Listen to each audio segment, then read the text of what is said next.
नमस्कार, सुप्रभात. मी सुप्रिया सुळे. मला एक खूप वेगळा अनुभव आला आणि मला वाटलं तो तुमच्याबरोबर शेअर करावा. माझ्या मुंबईचा गाडीचा चालक यशवंत हा सुट्टीवर आले होते किंवा अशा वेळेस मग मी घरातला दुसरा ड्रायव्हर कुणाला तरी शेअर करतो.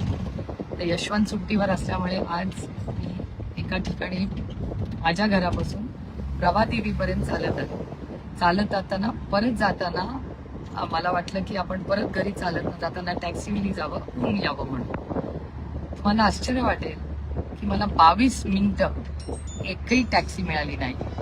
तिथे एक उबर उभी होती, पांढरी टॅक्सी. मी त्याला एकदा नाही 2 वेळा विनंती केली की मी पैसे देते पण मला तुम्ही प्लीज माझ्या घरी सोडा. तो माणूस ऐकायला तयार नाही. मी समजू शकते उबर असेल किंवा कुठली प्रायव्हेट एजन्सी असेल ऑनलाईनच बुक करता येते.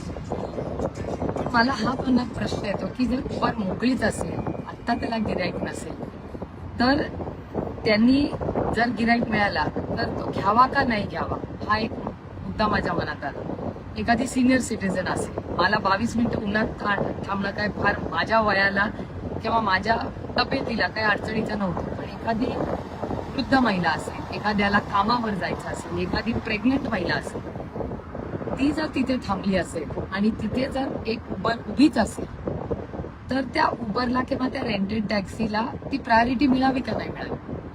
मला 22 मिनिटांनंतर ही टॅक्सी मिळाली. माझे आभार आहेत या टॅक्सी चालकांना. पण आपली जी पब्लिक सिस्टम आहे, जी यंत्रणा आहे, ती खरंच पब्लिक सिस्टम ही सशक्त आहे का नाही हा विचार माझ्या मनात आला.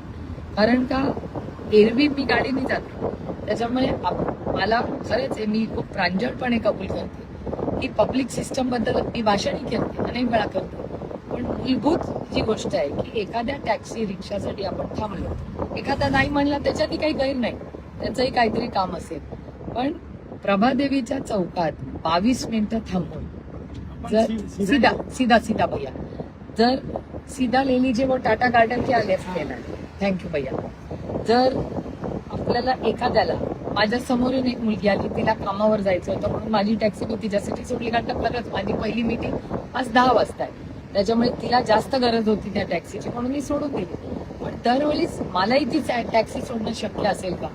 आणि खरंच एक पब्लिक सिस्टम म्हणून मला असं वाटतं आपण आणि या नवीन उबर वगैरे ज्या निघाल्यात आणि टॅक्सीज, ही जर यंत्रणा सशक्त करायची असेल